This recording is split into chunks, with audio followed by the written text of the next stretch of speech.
അമ്മ അച്ഛാ ഞാനിനി നിങ്ങളെയൊക്കെ ഇങ്ങനെ എനിക്ക് സഹിക്കാൻ വയ്യ. എന്തായാലും മനുഷ്യ ആൾക്കാര് നോക്കുന്ന നാണം കെടുത്തു. നീ വാവിട്ട് കരയുന്ന നാണക്കിറന്നില്ലേ? ഞാൻ കരയുന്നത് എനിക്ക് നീ എന്റെ വീട്ടുകാരെ ഒന്നും കാണാൻ പറ്റത്തില്ല. നിങ്ങൾ എന്തിനു കരയുന്ന?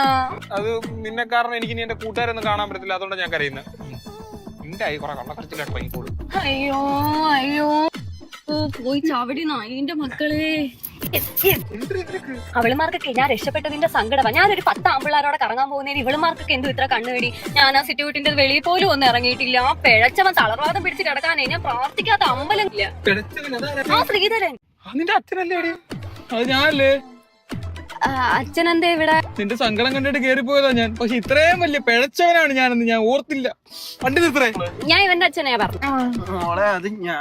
അല്ല ഞാൻ അച്ഛനെ തന്നെ പറഞ്ഞു. ഇറങ്ങിപ്പോടോ. അഡ്രസ് ഒന്ന് പറഞ്ഞു. എടാ സൽമു, നീ എന്തൂടെ? അണ്ണാ പിന്നെ ഇവിടെ ഒരു വീട്ടിലെ ബാധ എടുപ്പിച്ചെന്ന്. അപ്പൊ അവിടെ പടക്കമൊക്കെ ആയിട്ട് ഡെലിവറിക്ക് പോവാ. സോഹ ഇത് എന്റെ അഡ്രസ്സാ. അപ്പൊ ചേച്ചിയാണല്ലേ അവിടുത്തെ ബാധ?